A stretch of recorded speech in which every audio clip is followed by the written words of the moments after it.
नमस्कार मंडळी, स्वागत आहे तुम्हा सर्वांचे आपल्या या मराठी यूट्यूब चॅनेलमध्ये. चला तर मग मालिकेमध्ये आता खूप जबरदस्त भाग आपल्याला पाहायला मिळणार आहे. या येणाऱ्या भागांमध्ये आपल्याला वात्सल्य आश्रमात जी बॉडी सापडली असते त्या बॉडीचा चेहरा संपूर्णपणे ओळखता येत नाही. त्यामुळे अर्जुनने खूपच वेगळ्या पद्धतीने तो चेहरा शोधण्याचा प्रयत्न केलेला असतो आणि त्याने सायलीला सुद्धा तिथे बोलावलेले असते. अर्जुन सायलीला म्हणतो, सायली, वात्सल्य आश्रमात जी बॉडी सापडली त्या बॉडीचा चेहरा ओळखण्यासारखा नाही, तुम्हाला माहिती आहे. पण तो चेहरा आपण थोडाफार सुधारू शकतो. तुम्ही ओळखाल का तो चेहरा? जरा बघा. तेव्हा सायली लगेच तो चेहरा ओळखते. तो चेहरा समोर येताच सायली म्हणते, हरीश काका. तेव्हा अर्जुनला आणि चैतन्याला धक्काच बसतो. त्यावेळी सायली म्हणते, हे तर माझे हरीश काका आहेत. हे तर तुम्हाला माहिती आहे ना अर्जुन सर? तेव्हा अर्जुन बोलतो, हो, पण यांना कधी मारले? हे सगळं त्या महिप्तच कटकारस्थान आहे. तेव्हा लगेच सायली बोलते, आता काय करायचं अर्जुन सर? आता तर मला कळतच नाही की काय करावं. अर्जुन सर, एक माझ्या आयुष्यातला जवळचा व्यक्ती कमी होतोय. काही झालं अर्जुन सर तरी मधुभाऊंना मी माझ्यापासून लांब करू शकत नाही. प्लीज अर्जुन सर, काहीही करा, पण मधुभाऊंना कायमच या केसमधून मोकळं करा. तेव्हा लगेच अर्जुन बोलतो, मी सांगितलंय ना तुला, काळजी करायची गरज नाही, म्हणून तू कशाला काळजी करतेस? आणि तसंही जे काही होईल ते चांगलंच होईल. तुला काळजी करायची गरज नाही. तेव्हा लगेच सायली बोलते, अर्जुन सर, तुम्हाला वाटतं तेवढं सोपं नाही. काळजी करायची गरज नसली तरी जे काही होतंय ते खूपच चुकीचं होतंय आणि त्यासाठी आपण लवकरात लवकर सगळं काही नीट केलंच पाहिजे, नाहीतर खूपच उद्ध्वस्त होऊन जाईल आणि त्यावेळी मात्र काहीच करू शकणार नाही. तेव्हा लगेच मोठ्याने अर्जुन बोलतो, काहीही काळजी करायची गरज नाही, मी आहे ना. आपण आता फेशियल टेक्नॉलॉजीने बॉडीचा चेहरा रिक्रिएट करतायचं. सायलीने ओळखलेलाच आहे, त्यामुळे अर्जुन जरा अस्वस्थच असतो. अर्जुन स्वतःशीच म्हणतो, आता काहीतरी केलं पाहिजे आणि खरं सांगायचं तर लवकरात लवकर सगळं काही नीट केलं पाहिजे. पण जोपर्यंत मी सगळं काही नीट करत नाही तोपर्यंत तुम्ही जरा शांत राहाल का? तेव्हा सायली अर्जुनला बोलते, अर्जुन सर, या सर्व गोष्टींमध्ये तुम्हाला माझी जी मदत लागेल ती मदत मी तुम्हाला करायला तयार. पण प्लीज तुम्ही जरा शांत रहा. तुम्हाला कोणत्याही गोष्टीचा विचार करायची गरज नाही.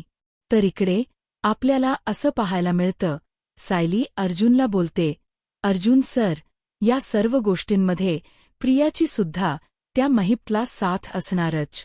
खरं सांगायचं तर जोपर्यंत त्या प्रियाची साथ आहे तोपर्यंत आपण काहीच करू शकत नाही. मंडळी, चॅनेलला सबस्क्राईब करून घ्या, कारण दररोज व्हिडिओ पाहायला मिळतील. त्यानंतर आधी आपण या प्रियाला चांगलाच धडा शिकूया. तेव्हा लगेच अर्जुन बोलतो, नको, तिच्या नादाला न लागलेलंच बरं. तर इकडे सायली आणि अर्जुन घरी येताच प्रिया लगेच मोठ्याने बोलते, अरे वाह, भटक भवानी आली का घरात? नाही रोज सकाळी उठायचं आणि भटकायला कुठेतरी निघून जायचं. तेव्हा लगेच अर्जुन बोलतो, हे सांगायची तू गरज नाही मला. आणि तसंही माझ्या बायकोने कुठे जायचं आणि कशाला जायचं हे आम्ही बघू. आणि तू तर विचारायचंच नाहीस. आणि कसं आहे ना, तन्वी माझी बायको कुठे दुसरीकडे जात नाही किंवा कुणा महिप्तला भेटायला जात नाही, तर ती तिच्या नव्यासोबतच असते, हे तू लक्षात ठेव. तेव्हा मात्र प्रिया खूपच चिडते आणि ती मोठ्याने बोलते, अर्जुन, शांत बस. उगाचच माझ्याशी वाद घालू नकोस. आणि तसंही तुझी बायको कुठेही जाऊ, मला काय करायचं आहे? तेव्हा मात्र अर्जुन बोलतो, दिसतंय ना तुला, जरा शांत बसशील का? आता तर मला या विषयावर बोलायचंच नाही. आणि तन्वी कसं आहे ना, येता जाता तुझे टोमणे ऐकण्यापेक्षा तुझ्यापासून लांब राहिलेलं बरं. प्लीज तू जरा आमच्यापासून लांबच रहा. तेव्हा लगेच प्रतापराव बोलतात, तन्वी, तुला शांत बसता येतच नाही का? तन्वी, असं का वागतेस तू?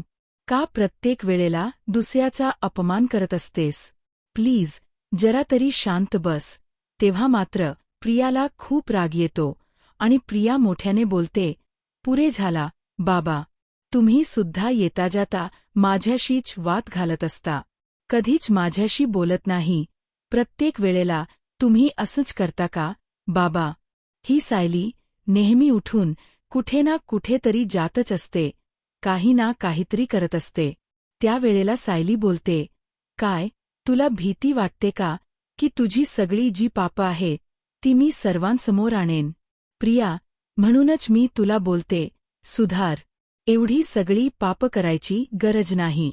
पण नाही, तुला तर सुधारायचंच नाही. तू तर ठरवलेलंच आहेस ना, प्रिया, की तू तर चुकीचंच वागणार. तेव्हा लगेच प्रिया बोलते, हे बघ, सायली, येता जाता माझा अपमान करू नकोस. आणि खरं सांगायचं तर माझा अपमान करायची तुला गरजच नाही. प्रत्येक वेळेला येता जाता जर का तू माझा अपमान करत असशील तर मग मी तुला सोडणार नाही, म्हणजे नाही. आणि आता तर पुरेच.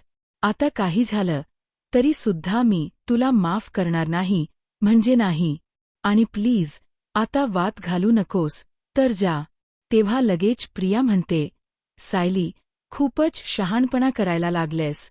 त्यावेळेला लगेच सायली बोलते, काय ग, प्रिया, हरीश काकांना मारले गेलं हे तुला माहिती असणारच ना.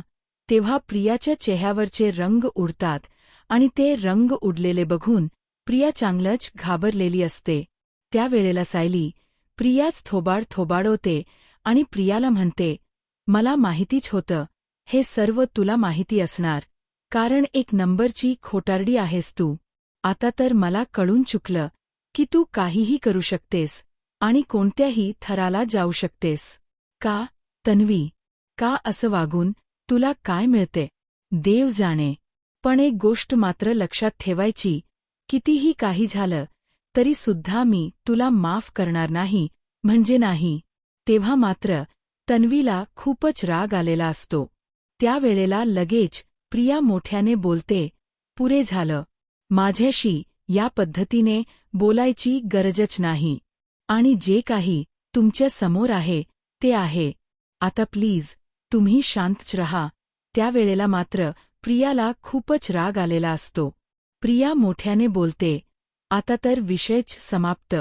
काही झालं तरी सुद्धा ह्या सायलीच्या नादाला न लागलेलंच बरं. त्यावेळेला लगेच कल्पना बोलते, सायली, येता जाता तन्वीवर हात उचलतेस, पण पुरावे काय आहेत? तेव्हा अर्जुन बोलतो, मम्मा, पुरावे लवकरच भेटतील. आणि पुरावे भेटल्याशिवाय मी शांत बसणार नाही, म्हणजे नाही. आणि पुरावे असे काही भयंकर आहे, जे बघून तुझ्या तर डोळ्यावरची जी तन्वीची झापड आहे ना, ती कायमची उडेल. तुम्हाला काय वाटतं, मित्रांनो? खरोखर अर्जुनने आता तन्वीचा खरा चेहरा सर्वांसमोर आणावा का? कमेंट करून नक्की कळवा.